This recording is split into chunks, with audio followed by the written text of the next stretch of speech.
Good morning everyone. Good afternoon. Ayan. Ito pa yung aming lunch guys. Pritong manok siya. Kahapon, pero ginawa ko siya ngayong sweet and sour chicken. Wings. Ayan. Sweet and sour na siya. Sweet and sour.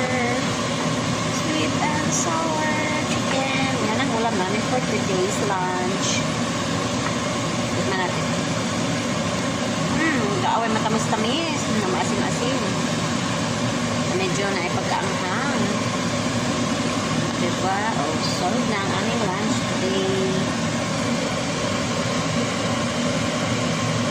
Iba yung pagkain ng aming mga amo. Kushari.